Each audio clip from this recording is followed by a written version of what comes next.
Okay, so welcome to everyone in the room. My name is Mariano Solera. I'm the vice leader, the vice chair of the area, the European Rural Youth Observatory, and we are one of the partners in this project, NEVI-EVY. We will make a fast review of our project so far, so how we are doing in this project. We are now more or less in the middle of our time in the project, so we still have one year to complete all our deliverables and results. So we are four institutions, and we are making a review of the job crafting model. And why we are doing this job crafting model review and method? Because of the unemployment of people with disabilities, is young people. As you can see, there is a gap between people with disabilities and without. So there is needed to study and to understand better how they can improve and get into employment in a better conditions. We have some problems with we have detected with people with disability. Normally, they are early school leavers, and most of them become needs, not in employment, education, or training. So that's why it is important to understand and to help to get an employee in the good conditions. Our project aims to improve the employment rates for young people with disability and also to increase the quality of these employments. The job crafting model emphasizes the employees' independencies. The job crafter supports employees in active shapes of the employees and works in the relationship with other employees in the company. Complete model not only to find a job, but to complete the space in the companies to improve the, the employment of this group of people. In our website, you can find our deliverables and results. So we have now complete the first part of our deliverable, that is the model and the first draft of survey to complement this kind of projects. And now I will give the floor to our speaker, Claudia Petrescu. She's a senior researcher at the Research Institute of Quality of Life in Romania Academy and has more than 20 years of experience in implementing research projects in different areas such as child protection, social services, education, community development, social economy, and quality of life. She has a solid academic and professional background in sociology and social research, and extensive experience in researching topics of social economy and social enterprise. And here she is representing Aero. She is the leader of the working group 3 about employment and employment service in our institution. So, Claudia, the floor is yours. So, we later, after the presentation, we will have a question and answer time. So, if you want to ask some question, you can use the chat, and later we will see all together. So, thank you, and the floor is yours, Claudia.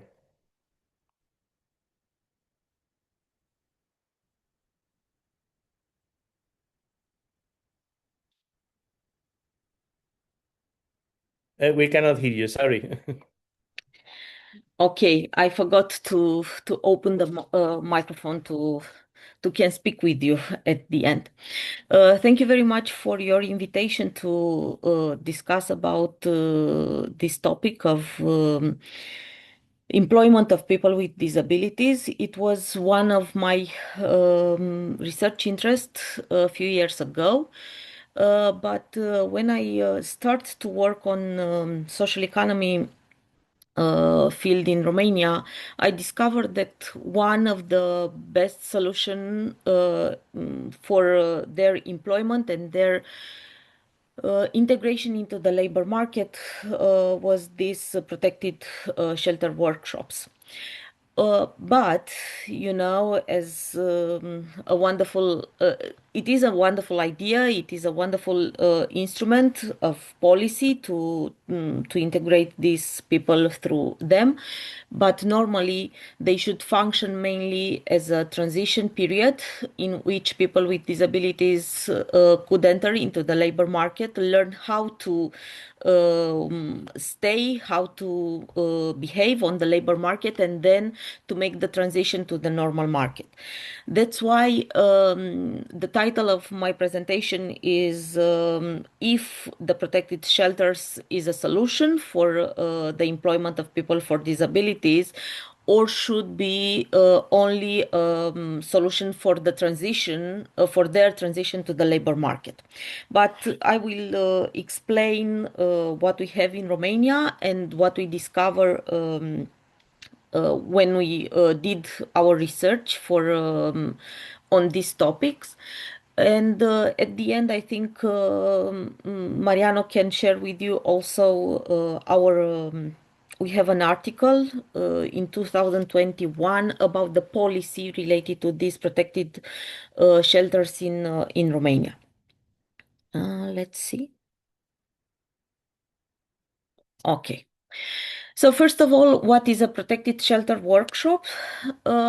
Is an economic unit primary established with the objective of employing persons with disabilities. So normally, why I said that it's an economic unit, because they produce goods or services and sell them to the market. Normally, their purpose is to offer jobs with adapted conditions to people with disabilities. What means adapted conditions? Means that the working conditions should be tailored to the work capacity, to the health status, and specific needs of people with disabilities.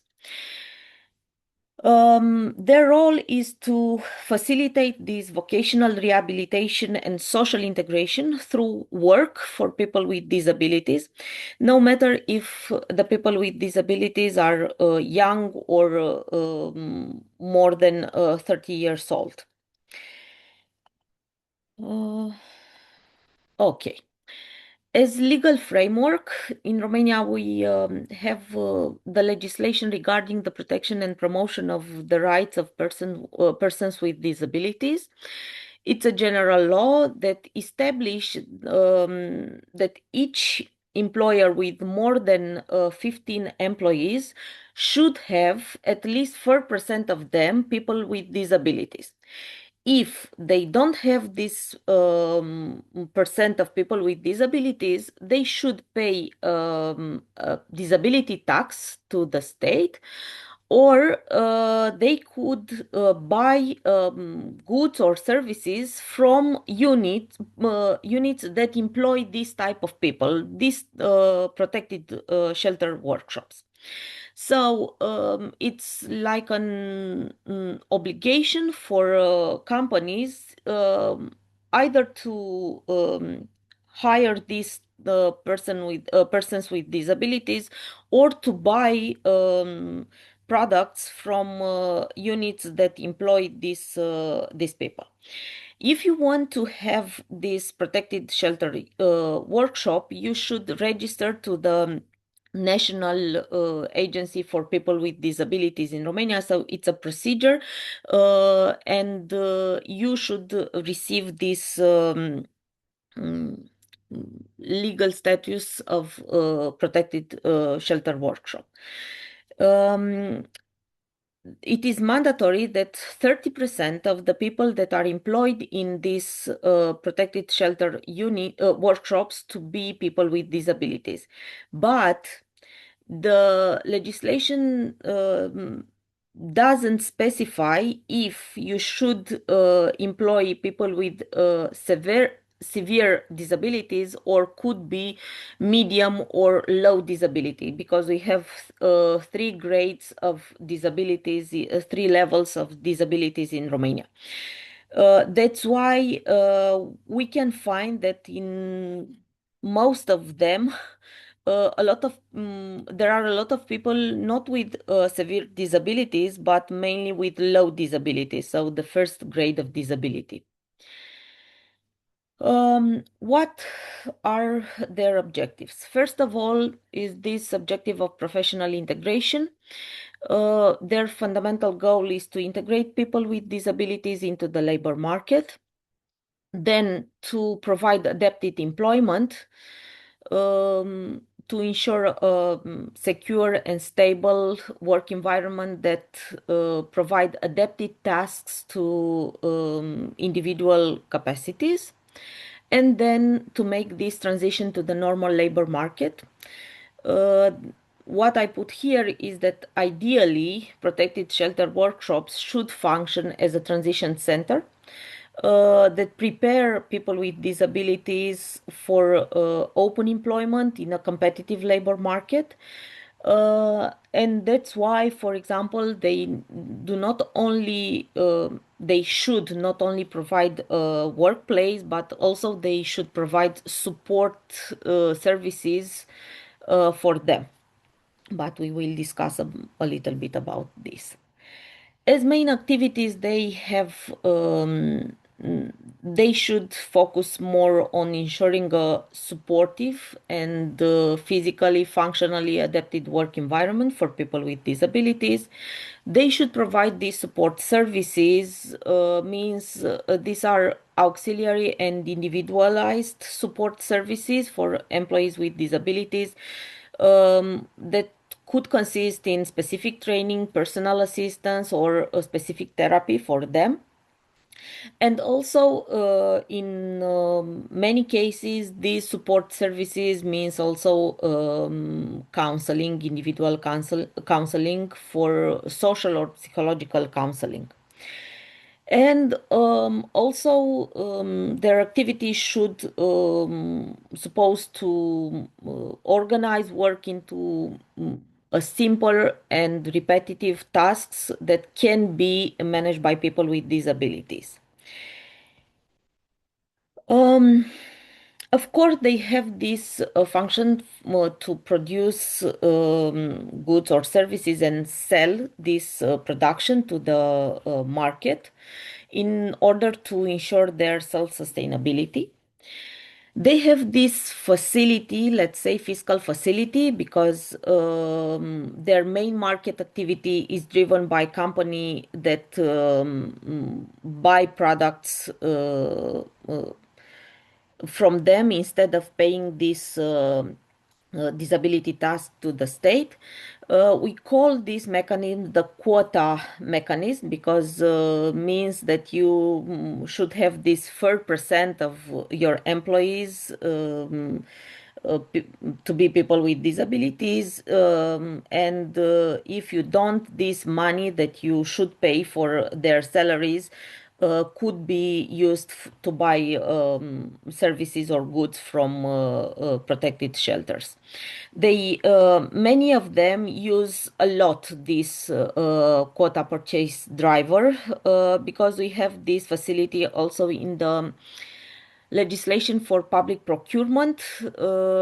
I think all the European countries have this facility, this specific contracts in their legislation because we call reserved contracts in the public procurement legislation. And also, they have this economic priority risk. It is a pressure on them to generate revenue for self-sustainability and for survival. And this part with this pressure often forces protected shelter workshops to shift their focus from social objectives, which means this part of optimal integration of people with disabilities in the labor market or the transition to the normal labor market towards strict market demands. So they are more focused on cost efficiency, on mass production, instead of offering this support to people for people with disabilities to integrate into the labor market.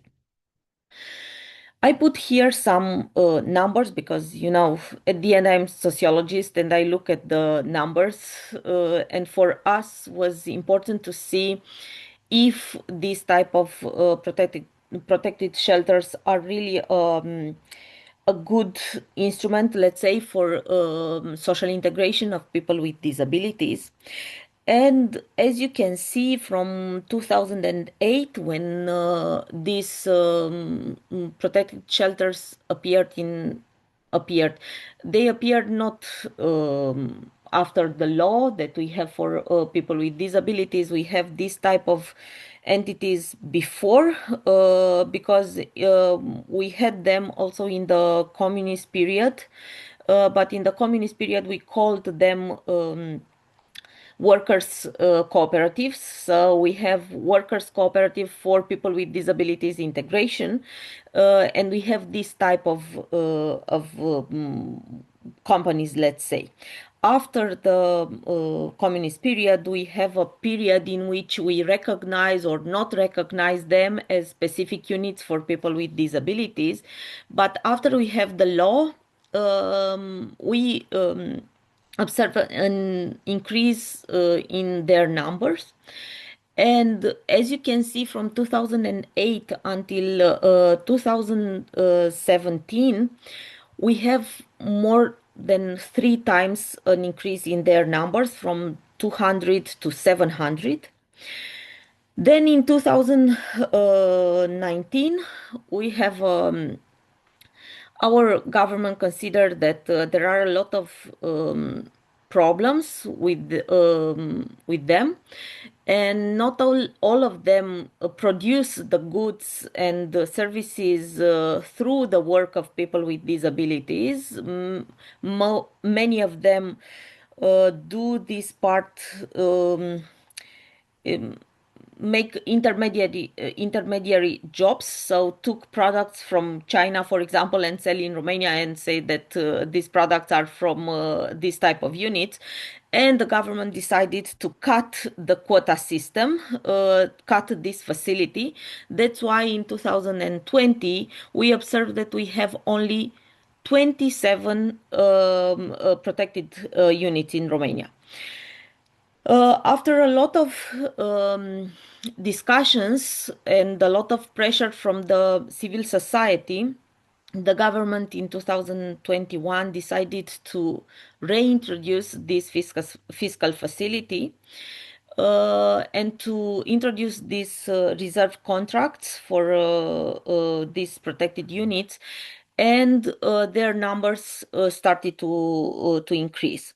Now we have, but in the legislation there are interdiction that is related to these intermediary jobs, so they cannot take products from other units and only sell. They should produce, so they put more focus on this part of really product these goods or services through the work of people with disabilities. What we observe was that normally we have an decrease in the number of employees of these protected shelter workshops from 2015 to 2017 to 2019, when we have this um, legal provision that cut the fiscal facility. In 2023, there are 2,500 employees in these protected shelter units, out of which 1,600 are people with disabilities. These numbers are slightly increased in 2024. And now we have 2,000, almost 2,700 employees, and out of them, 1,800 were people with disabilities. Also, we observed that the percent of people with disabilities that are employed are more than 30% that the legislation consider as mandatory to give you this accreditation as a protected unit. Okay, what in our research, what we observed as main implementation issue, this quota penalty problem, because even if we consider that the company normally, in a normal economy, the company would not prefer to pay the tax to this employment tax, disability tax to the state, that and they will prefer to pay the to buy products from other companies. In Romania, many companies, many, which means more than half of them, prefer to pay this penalty, so to pay this disability tax to the state, rather than employ people with disability or purchase products from protected shelter units. Our problem is not that they pay this tax to the state. Our problem is that they don't prefer to hire people with disabilities. So if they have 50 employees, they should have this means two people with disabilities to be hired, but they prefer not to hire this type of people. And also they prefer to give to the state because it's more simple, instead of buying products from these protected shelter units. And for us, this was an issue, and we had a lot of advocacy campaign for companies in order to make advocacy and awareness campaign, because we cannot make advocacy, we cannot change the law, but mainly to make more the company is more sensitive to the problem of people with disability, and to explain that is they can hire this type of people, or it's better to purchase these products from protected shelter units instead of paying this tax to the state, because even if the state promise through all these years that they will make a lot of programs for people with disabilities from this tax, we cannot see any program for them. So it's we give this money to the state budget, and that's it. We don't know what they do with this money. Also, is this market limitation, this preference of the companies, limits the sales market and reduces the employment opportunities offered to people with disabilities. We know that the company companies do not prefer to hire people with disabilities because they are afraid that they cannot provide adapted environment, work environment, and also they have this let's say perception that people with disabilities are not um, they don't work as normal ones. They need more support. They need people that they work in a easy way, let's say, not so fast and so on. So they don't want to this type of people because of these perceptions. And is a misperception, but doesn't matter. And also, we have a lot of administrative capacity problems to implement this policy for people with disabilities. We don't have an efficient monitoring system to see exactly if for example, the companies really employ people with disabilities, but not only low disability, but to have also moderate or severe disability if they can work. We don't have this monitoring system in order to see if the protected shelter workshops do not intermediate goods or services and so on. So there are a lot of this type of problems. And also, the companies consider that they don't have fiscal facilities or other support services from the public employment services for people with disabilities. Even if in the legislation we can have subsidies for employers that hire people with disabilities.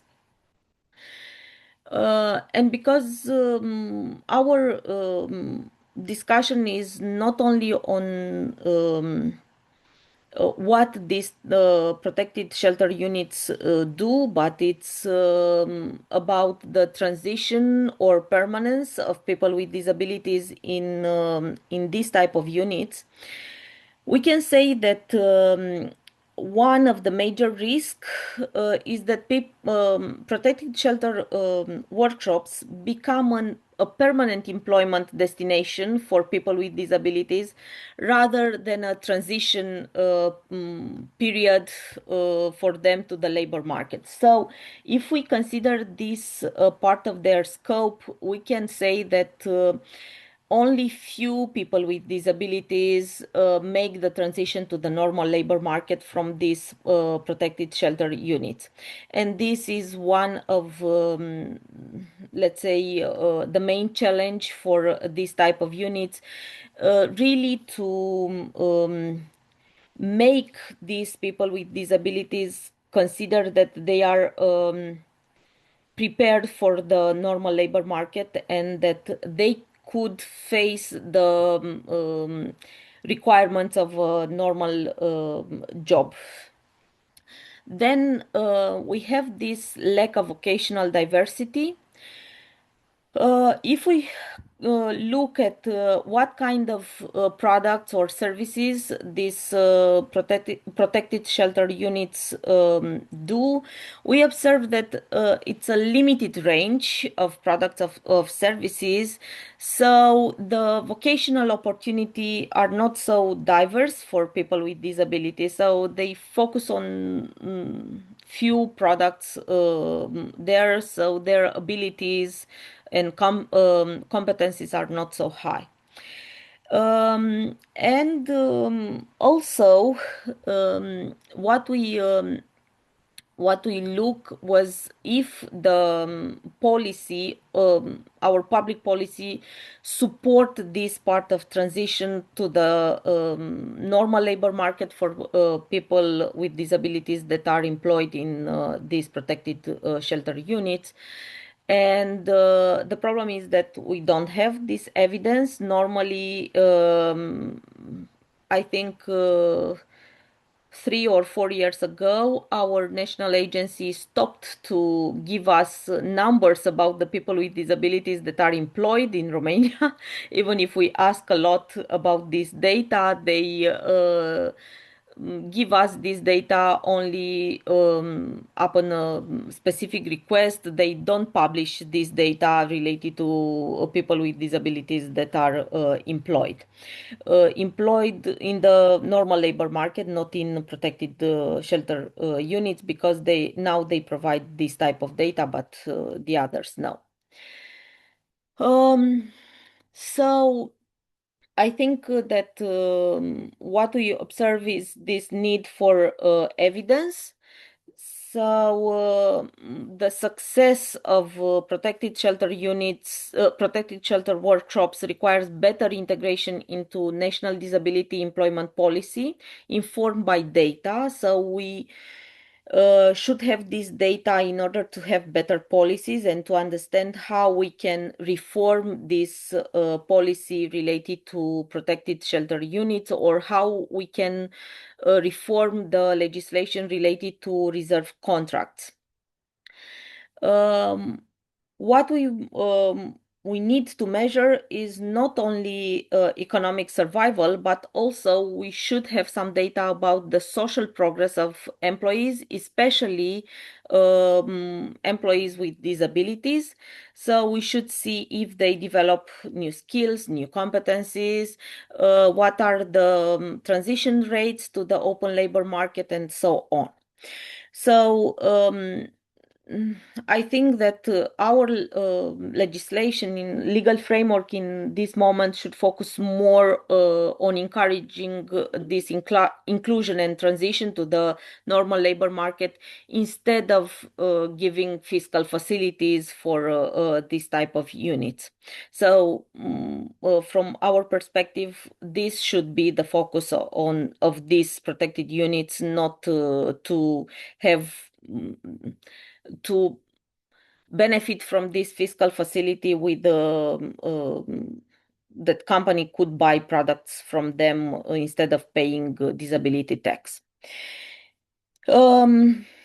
We cannot say that these protected shelter workshops are not viable and not a necessary mechanism for labor market integration of people with disabilities, because really, in some of them, we have a lot of people with severe disabilities that are integrated, people with autism, people with uh, Down syndrome or other type of mental disabilities, not only physical disabilities, so are mental disabilities, and they succeed to integrate them.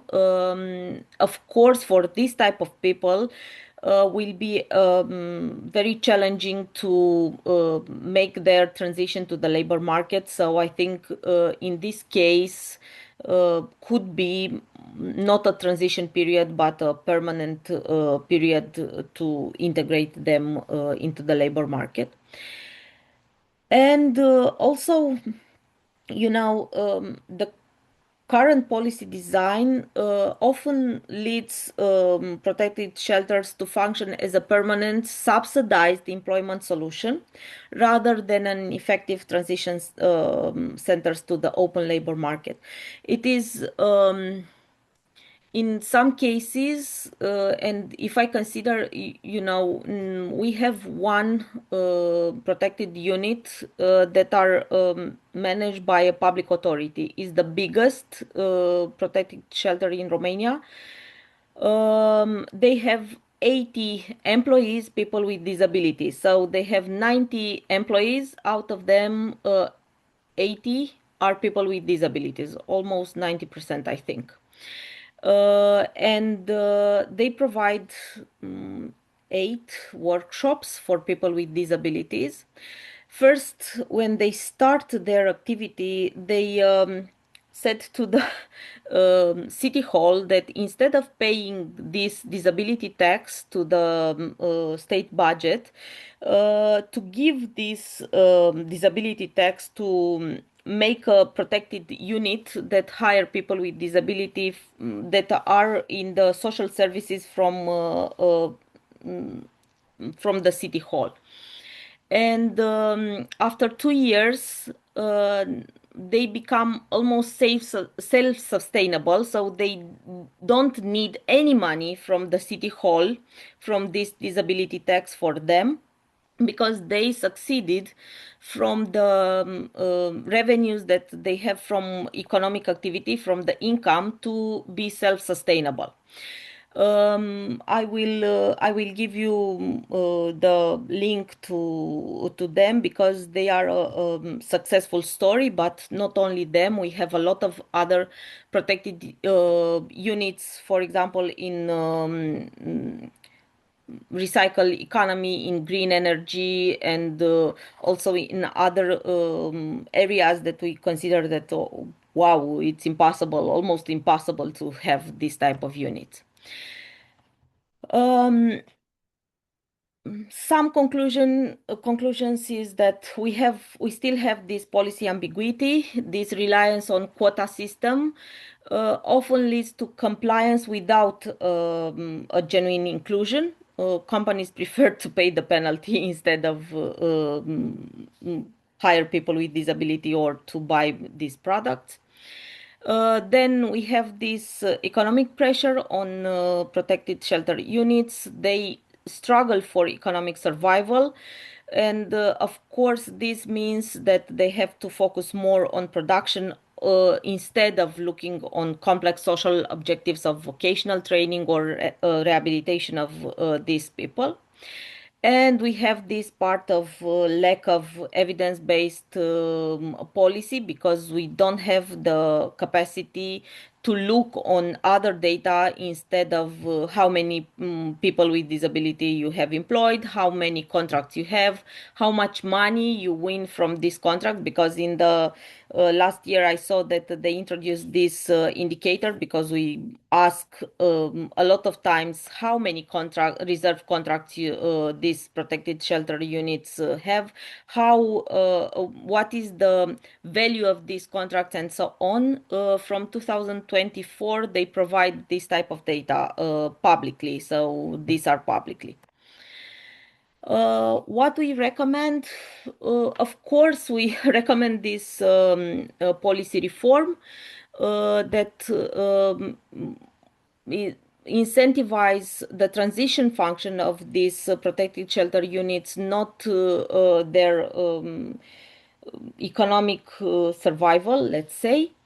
Then we should have this part of monitoring and evaluation system that gather evidence on people with disabilities that are employed social progress in order to see if really we have to make some policy changes, but based on data. Otherwise, it's not, we can do what we do in 2019 and stop this facility and stop almost the integration into the labor market, even if was in protected shelter for people with disabilities.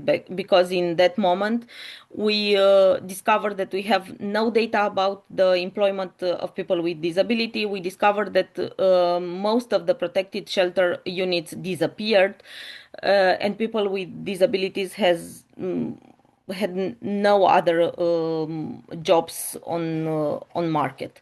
And also I think we should incentivize more the social impact and the real inclusion instead of this quota compliance. Yes, you have people with disability, 4% of your employees, yes or no, or you can buy products, yes or no, and so on. These reserved contracts are not an option that companies prefer to use in Romania because they are afraid that the fiscal authorities consider that is not mandatory, and sometimes they discover that the fiscal authorities ask them to not to buy products from this using these reserved contracts because they need money to the budget. And I think that's it. Thank you. And now we can start to discuss, I think. Thank you so much, Claudia. So it's so interesting these kind of projects from the governance. So it's also for us, for our project, it's important to know how is the environmental policy to build this job crafting model. So for example, in Romania, we can have also this combination of the support of the governance and the job crafting. So it's very interesting to see how we can complement this kind of projects. We have a couple questions. So Agnieszka asks about if you have data on which industries are represented by sheltered workplaces in Romania. So you have some Yes, data. we have data. The last reports on protected shelters is an Excel database in which we can find for each protected shelter what are the products that they do, and of course we can find the industry, but you should. When you want to analyze the data, you should recode the data again in order to be able to see. But yes, we have this type of data. Of course, we have these industries from textile industry, a lot of textile industry. We have recycle economy. a lot of them are in this part, but also there are a lot of protected shelters that work in production of, they make a lot of things from iron or something like this. So it's a very diverse area of industries in which they operate. But I see most of them are manufacture or more Yes, yes, not manufacturing. technological, not high technical industries, no? Only few of them are Mhm. in techno.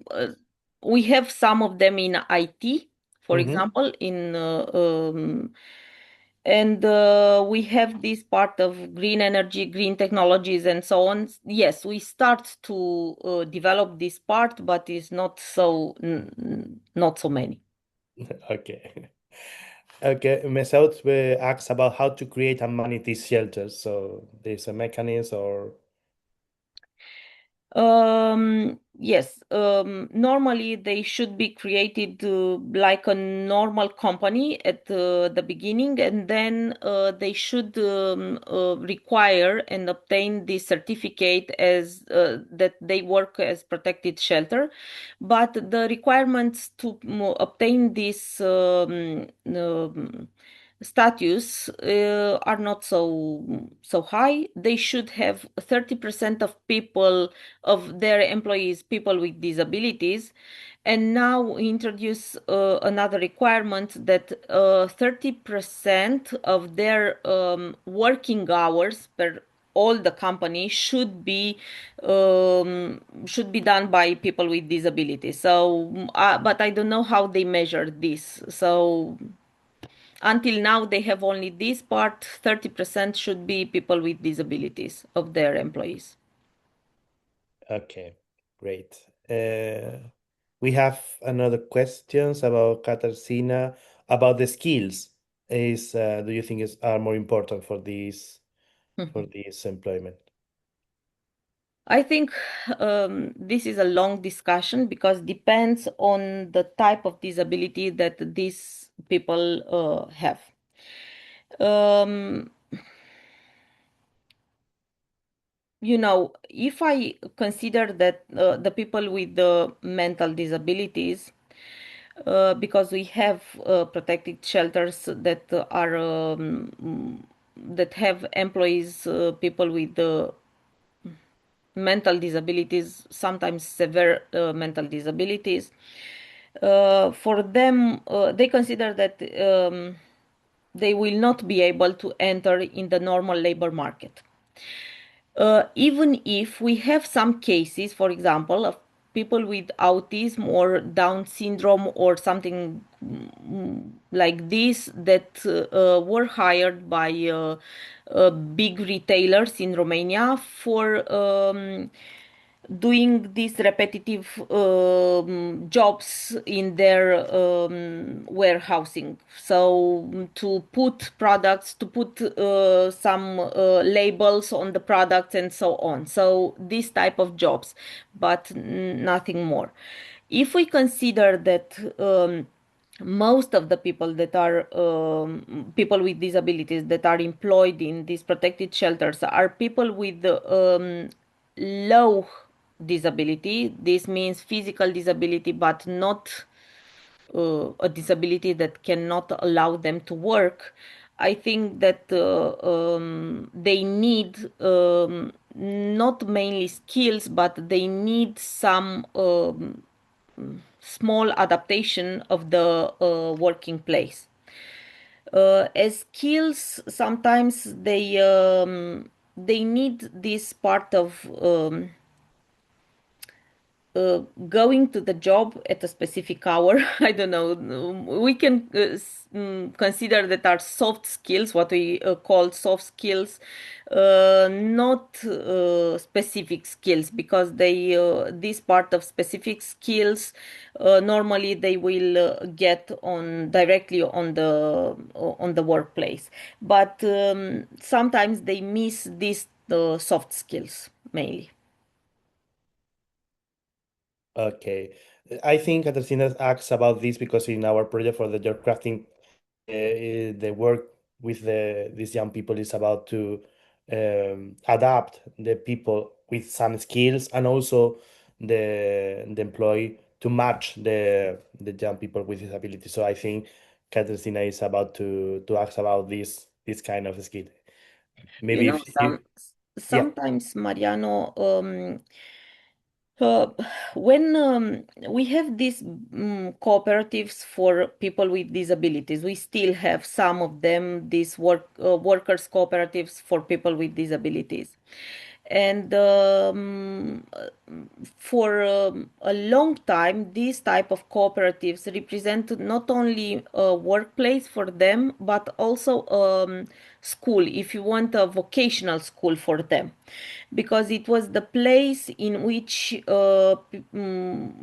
young people with disabilities can make their practical activities also from that they have in the vocational schools, because in the vocational schools we most of the practical activities are not done because they don't have workshops well prepared or something like this. So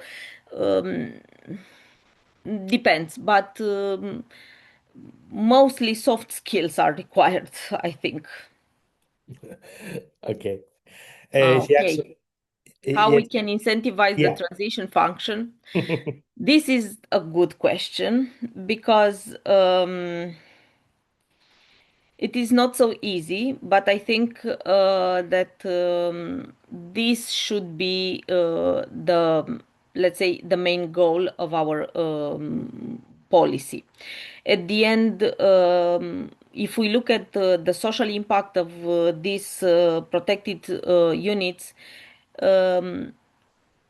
we cannot say that they really have social impact because they do not make their scope to make the transition to the labor market for this type of people. How we can incentivize? I think we can have, I don't know, programs for 1 or 2 years to support them more, to support with social services or with other type of services that can make them trust more in their that they can do a normal job. They can go to the job as others and so on. So maybe we can have these type of programs and to give some subsidies for the employers to provide these social services. Now we don't have these subsidies for social or support services for this type of people.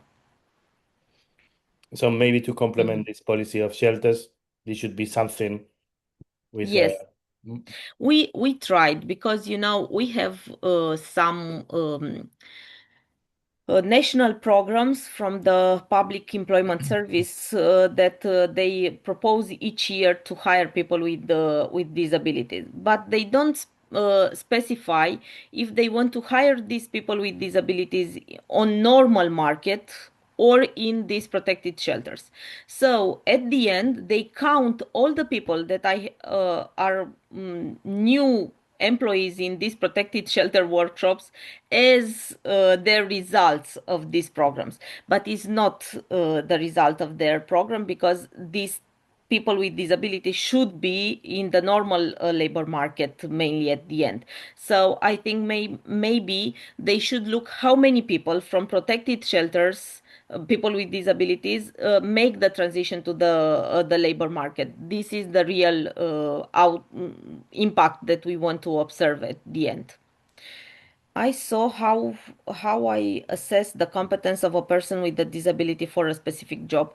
I don't assess this type of competence because I'm not the person that can do this.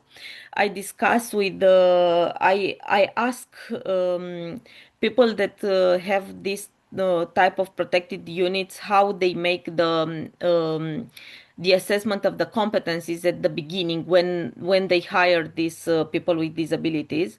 And I don't know, in all the cases, but I saw in a lot of cases that they use a lot of techniques, at least for these manual activities, they have a lot of instruments to measure their competencies. But I don't know otherwise how they do. We have another question. Uh, okay, so is this the model of employment person with disability in the open labor market promoted as incentively in Romania as in Poland? So you, No, no, we don't. We don't have this focus in Romania to hire people with disabilities. oh, We consider that um, they are not an asset for companies. The most of the employers consider that this type of people are not an asset for them. They should hire normal people. They prefer to hire to bring people from Nepal, Bangladesh, and other countries instead of working with the vulnerable people or people with disabilities, and to help them to integrate on the labor market. This is the we we saw that more and more employers ask the government to give them the permission to bring more people from abroad in Romania to work, but we have no focus on vulnerable groups or people with disabilities to make them more prepared for the labor market. mm. No, well, I don't think we have this focus. Yeah, maybe it's a mental change, no, to understand how important it is to integrate in the labor market, no? They consider that the effort is too high, and because they don't have any fiscal facility or incentive from the government to do this, they consider that it's a loss for their profit, so they prefer not to do this. Mm. Yeah, I Okay, see. if we discuss about the penalties, Mhm. the penalty means that you should pay to the state. The tax of the disability tax means one minimum salary in Romania to pay to the state. So if you have 50 employees, this means that you should have to pay this minimum salary monthly because you have monthly to pay. I don't know. The minimum salary is not net. The gross one is around 4.000 means I think around 800 euros, so gross salary. So they have to pay for 3 or 4 people this tax to the state, and for them it's okay. And there are not so many companies with more than 50 employees. So we have many of them are less than 50 employees, and they keep like this. They prefer to make another company to hire other people because they know that if they have more than 50 employees, they have other requirements from the state. So they will keep the company with the 49 employees, not to have this requirement of hiring people with disabilities.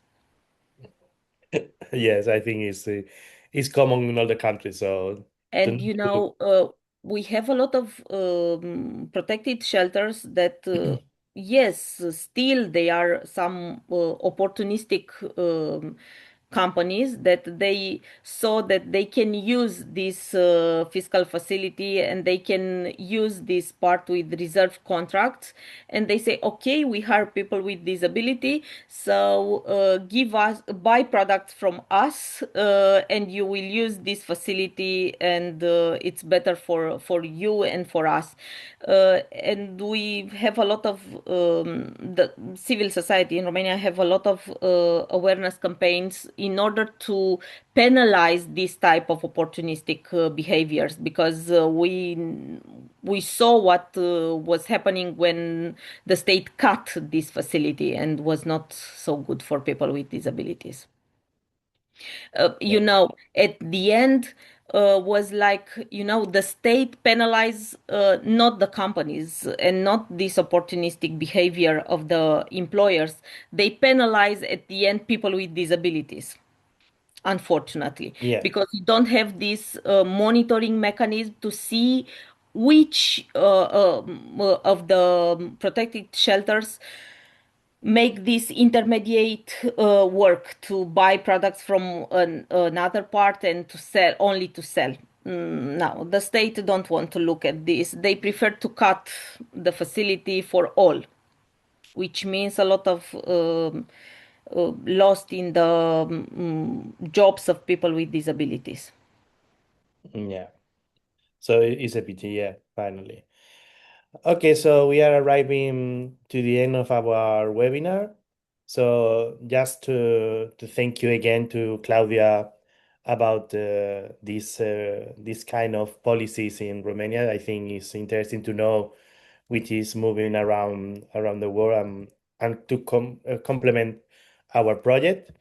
And if you want to know more about our project, you can visit our website, and also this webinar will be uploading in the next day, so you can revisit the project. Thank you again, Claudia. Thank you too. And for the rest of attendance, we can see you again in our next webinar, probably in March, April next year. So have a good end of the year and good holidays. Thank you. Bye bye. Thank you. Bye.